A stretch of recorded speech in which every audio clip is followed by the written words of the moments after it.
네, 오늘 말씀은 너무나도 우리가 잘 알고 있는 유명한 말씀이죠. 오늘 말씀은 우리의 인생 가운데 참된 길잡이가 되어주시는, 또한 온 인류의 스승이 되신 예수님이 소개가 되고 있습니다. 예수님은 온 인류의 스승이 되십니다. 그 이유는 이 세상 모든 사람들에게 참된 진리를 친히 보여주셨기 때문이지요.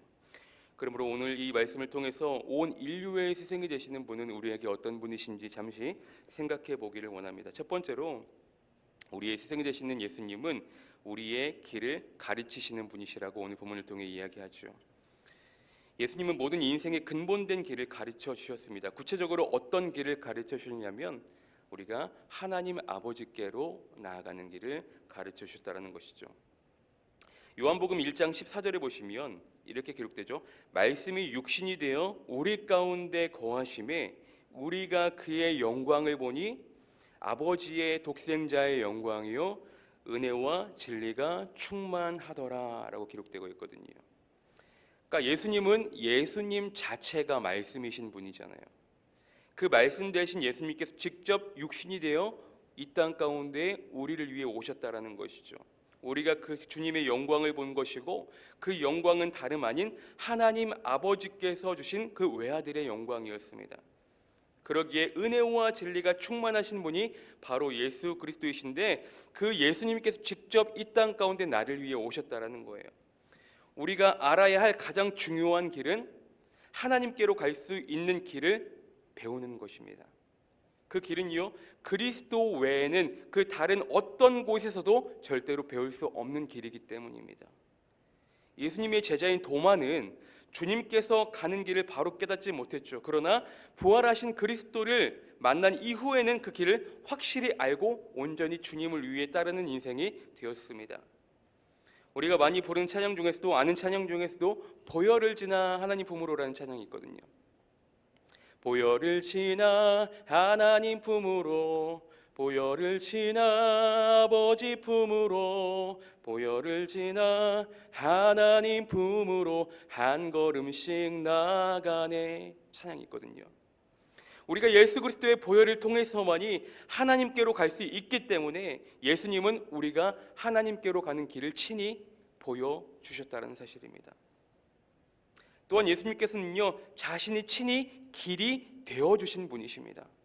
거짓과 속임수로 너무나 가득 찬 이 세상에서 우리가 어디로 가야 될지 몰라 헤매고 있는 우리 인생 가운데 친히 찾아오셔서 십자가의 은혜로 말미암아 우리를 구속해 주시고 다시금 친히 부활하여 주시는 분이 예수님이시라는 사실입니다. 우리는 그 길 되신 주님을, 그 예수의 길을 온전히 따라가는 인생이 우리의 길이 되어야 할 줄 믿으시길 바랍니다. 그 예수의 길, 친히 보여주시고 친히 길이 되어주신 그 예수님의 길을 우리가 묵묵히 따라가는 인생을 마땅히 살아가야 하는 것이 예수님의 제자인 우리가 마땅히 해야 될 도리라는 것이죠. 두 번째로, 온 인류의 스승이 되시는 주님은 어떤 분이실까? 그 두 번째는 오늘 말씀을 통해 기록되죠. 예수님은 우리에게 진리가 되어주시는 분이십니다. 너무나 유명한 구절인데 요한복음 8장 32절에는 이렇게 기록되죠. 진리를 알지니 진리가 너희를 어떻게 한다? 자유롭게 한다라고 기록되죠. 그렇습니다. 주님은 온 인류의 진리가 되십니다. 이 진리라는 말의 뜻은 무엇일까? 우리나라 사전에서는 이렇게 정의합니다. 참된 이치라고 이야기하고 있습니다. 참된 이치. 오늘 본문은 예수님께서 도마에게 친히 말씀하시는 내용이거든요. 오늘 본문의 앞절인 14장 5절에서 도마가 예수님께 이렇게 묻죠. 주님, 우리는 주님께서 어디로 가시는지 모르는데 어떻게 그 길을 우리가 알 수 있겠습니까? 라는 질문에 예수님께서 도마의 질문에 대답하시면서 친히 자신이 진리가 되심을 말씀하십니다. 여기서 나오는 진리를 조금 더 구체화하면 성경적으로는 참된 생명의 도를 이야기하고 있는 것입니다. 참된 생명의 도. 여러분, 진리를 알고 깨닫게 되면 그 다음은 자연스럽게 생명을 얻게 됩니다. 그것이 진리를 통해 우리가 얻을 수 있는 영적 유익이기 때문이에요. 예수 그리스도의 진리는 믿는 자에게 생명을 주는 진리입니다. 그렇기 때문에 주님께서 우리에게 주신 그 생명의 말씀은 단 1.1핵도 오차가 없는, 거짓과 오차가 없는 정확무오한 말씀입니다. 그래서 에베소서 1장 13절에서도 보시면 그 안에서 너희도 진리의 말씀 곧 너희의 구원의 복음을 듣고 그 안에서 또한 믿어 약속의 성령으로 인치심을 받았느니라. 말 그대로 예수 그리스도의 복음이 진리의 말씀으로 표현이 되고 있습니다. 여러분, 진리의 특징이 무엇입니까? 진리는 변하지 않습니다. 진리는 영원합니다. 진리는 거룩합니다.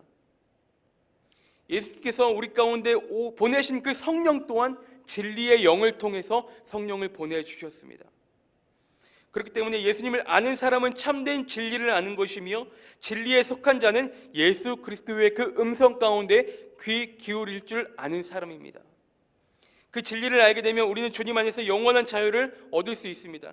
여러분, 수가성 우물가의 여인 마찬가지였죠. 그 사마리아 여인도 너무나 헛된 것만 쫓는 인생에서 예수님을 만난 이후로 참된 진리를 깨달았습니다. 그래서 영원한 진리를 발견하고 주님께서 채우시는 만족을 얻게 됩니다. 우리가 신앙생활을 잘하는 비결은요, 그 진리로 돌아가는 길뿐입니다. 그 진리는 오직 예수 그리스도 안에서만 발견할 수 있다라는 것이죠. 에베소서 4장 21절에서 24절에 보면은 이렇게 기록되고 있습니다. 진리가 예수 안에 있는 것 같이 너희가 참으로 그에게서 듣고 또한 그 안에서 가르침을 받았을진데 너희는 유혹의 욕심을 따라 썩어져가는 구습을 따르는 옛사람을 벗어버리고 오직 너희의 심령이 새롭게 되어 하나님을 따라 의와 진리와 거룩함으로 지으심을 받은 새 사람을 입으라고 이야기하죠. 그렇게 살아갈 때 우리는 참된 진리 되신 예수님의 제자로서의 삶을 살아갈 수 있을 것입니다. 마지막으로 온 인류의 스승이 되시는 분은 우리에게 어떤 분이실까? 오늘 본문은 마지막으로 주님은 우리에게 생명이 되어주신다라고 이야기하고 계십니다. 오늘 본문을 보시면 내가 곧 길이요 진리요 생명이라고 말씀해 주시지요. 우리를 영원한 생명으로 인도하시는 분이 바로 예수 그리스도이십니다. 이처럼 죽을 수밖에 없는 우리를 생명의 길로 인도하시고 절망에서 희망으로, 목적이 없는 삶에서 목적이 있는 삶으로 하늘의 미랄로 오신 예수 그리스도를 우리의 영원한 스승으로 우리는 모셔야 되는 것입니다. 그 주님께서 날 먼저 사랑하셨고 날 위해 먼저 죽으셨고 날 위해 첫 번째 열매로 부활하셨습니다. 그렇기 때문에 주님은 이렇게 말씀하시죠. 나는 부활이요 생명이니 나를 믿는 자는 죽어도 살겠고 살아서 나를 믿는 자는 영원히 죽지 아니하리니 이것을 너희가 믿느냐? 이렇게 기록되죠. 쉽게 말해 주님은 사망을 완전히 정복하신 분이십니다. 사망과 어두움을 이기신 분이십니다. 그 주님을 믿을 때 우리의 인생은 참된 의미를 찾게 될 것이며 영원한 생명과 소망을 얻을 수 있는 것입니다. 제가 이번 한 주간 설교의 그 제목을 준비하는 과정 가운데 가장 큰 포인트를 주는 그 주제가 무엇이었냐면 바로 소망이었습니다. 소망. 우리가 생명 되신 주님께 우리의 소망을 두는 삶을 마땅히 살아 나아가야 한다라는 사실입니다. 주님께서 우리의 소망이 되어주시기 때문이에요. 소망의 뜻이 무엇입니까? 무언가를 바라다. 우리가 주님만을 바라는 인생을 살아가야 한다는 거예요. 사랑하는 성도 여러분, 오늘 말씀을 정리하면 예수님은 우리의 참된 길이 되시고 진리가 되시고 생명이 되신다라는 말씀이 너무나 우리가 잘 알고 있는 말씀이잖아요. 그런 우리가 그 주님께 온전한 소망을 두는 삶을 살아가고 계십니까? 우리가 주님께 소망을 두는 삶을 살아갈 때 주님 안에서 우리는 여전히 참된 자유를 얻고 진리를 얻고 참된 생명을 누릴 수 있게 될 것입니다. 여러분, 오늘도 그 주님을 의지하십시오. 그 주님께 모든 것들을 맡기십시오. 그리고 그 주님의 말씀 가운데 순종하시기를 바랍니다. 우리가 주님을 의지하고 주님께 순종하는 길은 예수 안에 있어서 가장 즐겁고 복된 길임을 기억하시길 바랍니다. 오늘도 그 주님과 동행하며 예수 안에서 즐겁고 복된 삶을 살아가시는, 그리고 누리시는, 주님께 주시는 그 복을 누리시는 귀하고 복된 하루의 삶이 되시기를 주님의 이름으로 축복합니다.